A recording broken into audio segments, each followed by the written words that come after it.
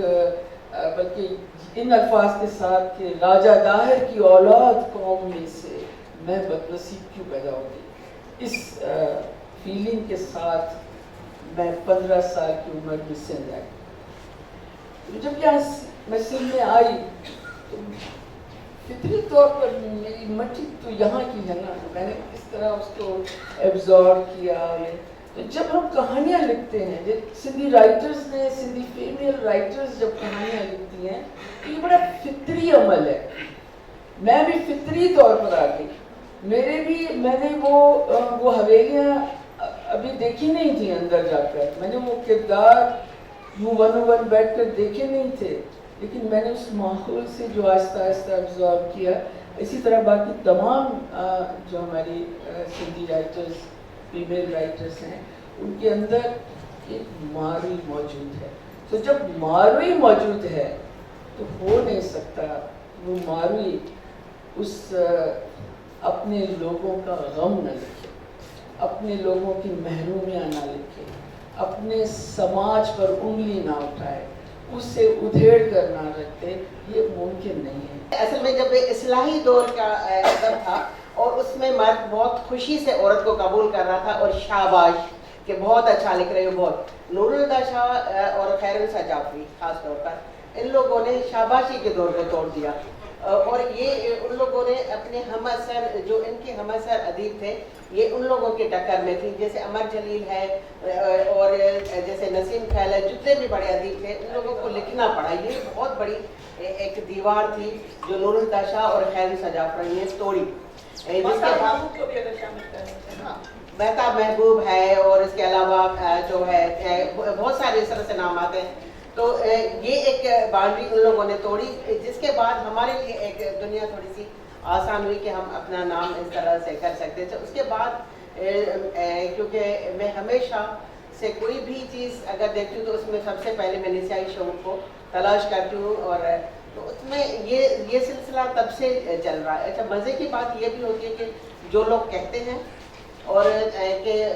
کچھ لوگ ایسی خواتین جو اپنے نئے بھی لکھ رہی ہیں جنہیں اللہ واسطے کا بیر ہے اور وہ کہتی ہیں کہ ہم فیمنسٹ عورتوں سے ملنا بھی پسند نہیں کرتے، ہم آپ کے ساتھ بیٹھ بھی نہیں سکتے، لکھتی وہ بھی وہی ہے اور وہی سب کچھ. اب مجھے جو بہت ساری شاعری، بہت ساری کہانی، مطلب میں سمجھتی ہوں کہ کوئی بھی عورت، اس کی جو بھی مطلب تحریر اس کی کمزور ہے یا بہت شاہکار ہے، تجربہ جو ہوتا ہے اس میں ان کا نسائی شعور شامل ہوتا ہے. تو وہ اس طرح سے میں نے کافی فرزانہ شاہین کہانی لکھ رہی ہے اور مختلف، لیکن شاعری ہمارے پاس ویسے اوور آل اب مرد کی کہانی بھی بہت کم آ رہی ہے تو عورتوں کے حوالے سے، لیکن شاعری بہت ہو رہی ہے اور اس میں ان کے نئے تجربے ہیں. جیسے رخسانہ، ہمارے جو رخسانہ چنڑ ہے، وہ غزل میں بھی اتنی زیادہ تبدیلی لائی ہے، اور اس کے علاوہ روبینہ ابرو بھی. اور وہ عشق میں بھی جیسے رخسانہ کہتی ہے کہ پہلے کہا یہ جاتا تھا کہ غزل میں عورت جو ہے وہ اپنے محبوب سے مخاطب، مطلب محبوب جو ہے اس کے حسن کی تعریف کرتا ہے، لیکن اب عورت کھل کے تعریف کرتی ہے. وہ کہتی ہے کہ میرے محبوب اپنے ہونٹ دو تاکہ میں اس کو چوموں اور محسوس کر سکوں کہ محبت کیا ہے، یا میں شراب کی خوشبو کو محسوس کرنا چاہ رہی ہوں. تو یہ بہت آگے کی بات ہے جہاں رخسانہ چنڑ اس کو لے کر گئی ہے یا روبینہ ابرو اس کو لے کر گئی، اور کھل کر جو رومانس غزل میں وہ پیش کر رہی ہیں. اور اس کے علاوہ جو انقلاب ہے یا یہ بھی عشق کو اس طرح سے پیش کرنا بھی ایک نسائی شعور ہے. اور اس کے علاوہ جو بانو محبوب جو ہے اس کی کہانی شاعری بہت مضبوط ہے. ارم محبوب، میرا نہیں خیال کہ وہ اپنے آپ کو فیمنسٹ کہلانا پسند کریں گی یا کریں گی، لیکن ان کے کچھ نظم ایسے تھے جو بہت زیادہ چونکا دینے والے. جیسے پشپا ولد کے بہت سارے نظم ایسے ہیں جو کوٹ کرنے والے ہیں، لیکن ارم محبوب بہت ہم سب سے جنریشن میں کافی چھوٹی ہے، مہتاب محبوب کی بیٹی ہیں. ان کی ایک نظم تھی جس کا میں صرف مفہوم بتا رہی ہوں کہ اس میں وہ کہتی ہے اپنے محبوب سے کہ دیکھو یہ سچ ہے کہ ہمارا پیار تھا اور سب کچھ تھا، لیکن تمہیں بھی تو میری عادت پتہ ہوگی نا کہ میں کوئی بھی اپنی جو پرانی کتابیں، پرانی چیزیں، اس سے مجھے الرجی ہو جاتی ہے، تو اس لیے اب میں تمہیں اس طرح سے